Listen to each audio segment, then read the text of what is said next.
You're listening to This Is Just So Ridiculous with Alicia Cook. Let's get into this subject. I have a question.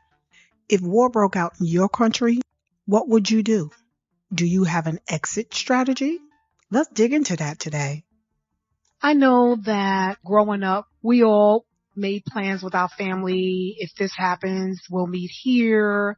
And that was kind of like our strategy if we were lost or separated from each other. But with everything that's happened over in the last couple of weeks with Russia and Ukraine and the treatment of the Nigerians over there, Black people really need to start thinking about what we will do if we have to leave our homes, if we have to leave our state, if we're invaded by another country, or not if, but when we are invaded by another country, because I really believe that war is coming to the United States. I believe that Russia will join with China and an Arab country to attack the United States on all fronts.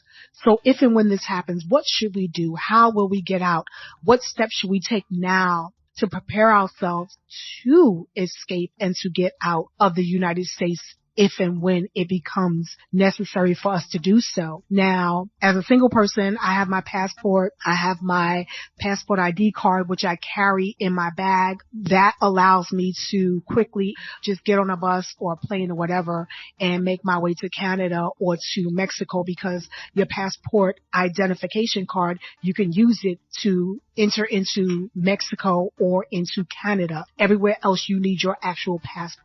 So I have that. I don't have my to-go bag ready. I have to make sure that I have more money on hand. I have to plot out where I will go, where I will stay. If it's a long-term situation, how will I survive while I'm out of the country and things like that. So these are things that we as Black people need to think about, because we saw with the Nigerians how they were mistreated by Border Patrol, the Ukrainian citizens, the Ukrainian government. We saw how the Polish government, they didn't want any Black people in Poland. It was only Ukrainians that they wanted. It was Black people who couldn't get out. And Border Patrol, they were saying, oh, we're just taking the women and the children. But we saw a video of a woman who was there feeding her child in the cold. And we even had our white media saying what a great job it was that Poland took all these Ukrainians. No one cared that they didn't take the Black people, because someone even said, oh, they need to get their people to come get them from Africa. Like, really? It's a war. What plane is coming from Africa to pick someone up? You can't even get into the airspace. So people are ignorant. Their racism is showing. And there's such an anti-Black sentiment all around the world that we need to think about where we're going to go, how we're going to survive, because things are heating up. And we could think Russia and Ukraine, that's an isolated incident. No.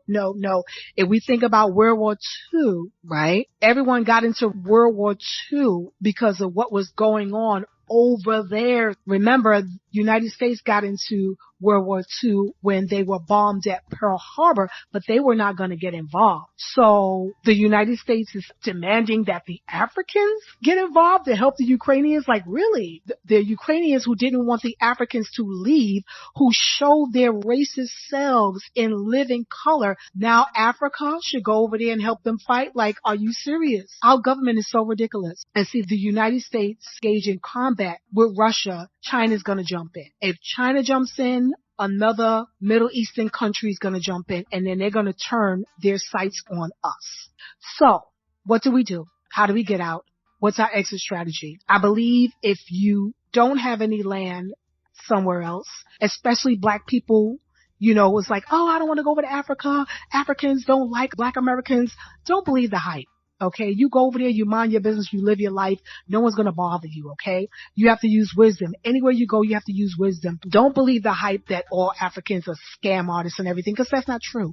You have other people that are doing things in Black face and is being blamed on Black people. So if you don't have a plot of land, if you have any money in your 401k plan, look for the cheapest flight you can find to go to Africa. Do your research, of course, so that you're not scammed. Do your research, because there's certain ways to buy land in certain countries in Africa, and then you have to mark that land so no one else tries to build on your land. And you can build a house from the ground, but if you don't have that time, you have prefab homes that you can have put up for you that's much cheaper than building a house from the ground. So these are things to think about. If you have like $5, $6, $7, $10,000 that you can invest, you can find land that's not expensive. You can get you 1 or 2 prefab homes put up on your land, and you could take it from there. Get your water supply, your alternative energy supply. And so if you have to leave, you have somewhere to go, because our neighbors to the north, Canada, who's to say that they will let us in? If we are being bombed in every state and we have to leave, who's to say that our neighbors to the north will let us in, right? Who's to say that we can make it over into Mexico? Who's to say that Mexico is not going to be bombed as our nearest neighbor? We don't know this. So we have to think about where we're going to go, how we're going to get out of our respective state, and how we're going to survive. So you have to have money to the side. You have to have your passport. So if you don't have your passports, now is the time to get your passport. Don't take a wait and see approach. Well, I'm going to wait and see what happens because I don't really want to, invest that money now. It's worth it to invest that money now, especially if you're a single parent and you have more than one child and you're living paycheck to paycheck. It may take you 3 months to get passports for you and your children, but each month you can say, I'm going to put aside this $200 and I'm going to get Jeffrey his passport. Next month, I'm going to put aside $200 and I'm going to get Marilyn her passport. And then on the third month, I'm going to get my passport, right? So that's $600 right there for your passport and for your ID cards, because you need that passport ID card, because you might just have time to just snatch up your grab bag with all of the things that you packed ahead of time and grab your kids and leave. What should you have in your grab bag? You should try to have clothes, several pairs of pants that you can wear throughout the year, and some lightweight thermals. That's good because that will hold you off in the winter. You want to have all of your documentation. So you want to have a container that is fireproof and waterproof, and you want to put all of your important documents in there, and you want to put that in your grab bag. You want each of your kids to have their own grab bag. They can carry something, they can wheel something or put it on their back or whatever. So you want your children to have a grab bag. You want to have a grab bag. You want to have your bank account information. If you know someone in another country, you want to have a contact with people who may be in Canada, if you can get over there, who may be in Mexico, if you can get over there, who may be on the motherland, if you can get over there, that will provide you a place to stay until you can establish yourself over there. You might want to get a side hustle or a business or something that you could do online that doesn't require you to be in a certain spot, so that you can take your laptop with you and still be able to make money on the road while you're with your children. You want to make sure that you know who to contact. Who do we contact? Who are our people in the United States if there has to be a mass evacuation? And so I looked that up, and it is the Department of Homeland Security and FEMA. We learned in Hurricane Katrina that FEMA does not know how to deal with disasters, but it's good to go on the FEMA website and see what is the actual evacuation strategy in place. Print that out. Go over it with your children. Go over it with your family. Okay, so listen, we all have a car. We're going to all keep our cars gassed up, especially with the prices that they are now. You should have your cars gassed up and make a plan, because the cell towers may go down, and so you can't reach somebody. So have a plan. We're going to meet at this town at this time. We're going to wait for you here until this time. And if you don't come, we're going to keep moving. And then our second rendezvous spot can be here at this time on this day. And so if we don't meet you by that day, by a certain amount of time, we're going to keep moving. And so you have a plan to either stay in place at a rendezvous site or keep moving. But you have to have a plan. We have to think of things that we can do. We have to make sure we have money on hand, cash money on hand, because if it's major chaos, you may not be able to use your credit cards. You might not be able to get in touch with your bank, right? It may take you days or weeks to get in touch with your bank, and you have to survive for those days and weeks. And so you have to have that amount of money on your person, okay? You have to have transportation money. You have to have, if you're driving, you have to have gas. Gas is ridiculous now.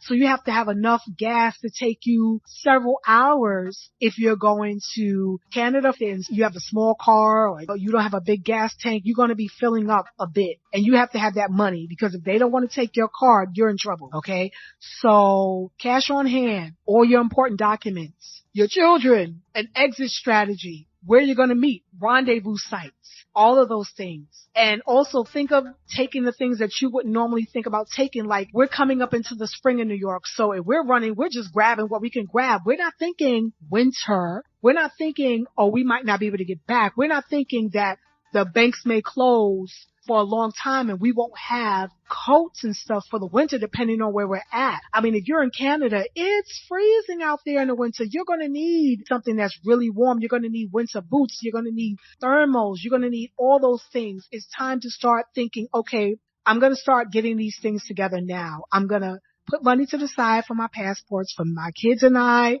I'm going to start buying little things. I'm going to go to these little survival stores and I'm going to start looking to see what clothes can I buy that can be worn year round? What kind of thermals can I get that's going to offer me the most protection and really be lightweight so that we're not dragging around heavy bags? What kind of things do I need to take with me? So that's just a few things that I'm thinking about, but just as a Black person, whether you are Black American, whether you're Caribbean born, whether you're from Africa, whether you are from the UK and you're living in the United States or you're living in your own country, what do you do if war breaks out? Where do you go? Well, we know in Africa, they can go to another border town. But what about us here in the United States? Okay. What about people on the Caribbean island? You know, when the only way off is by plane or boat, where are you going to go? How are you going to get away?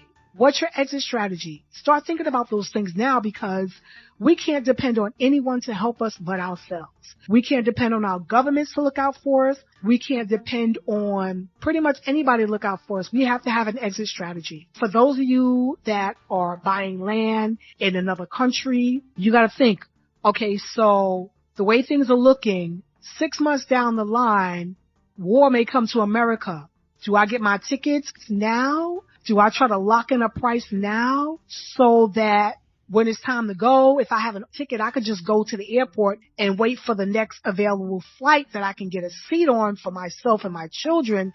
I mean, these are things to think about. Do not wait until the last minute and try to get out of here to try to grab things together because it's going to be chaotic. Something's going to be left. Make plans now so when everything hits the fan, you're ready to get out of here. And think about where you're going to go. Like I said, if you're going to Africa, you don't want to wait till the last minute because if war breaks out here and we're all trying to get out of here, you can imagine the cost of the flight. Prices will be ridiculous of people trying to get out. And if you're one of those people who are trying to go back to the motherland, you might not have the money to even book a flight if you wait till the last minute. All right. Take care. Be blessed. Be safe. Be smart. Peace.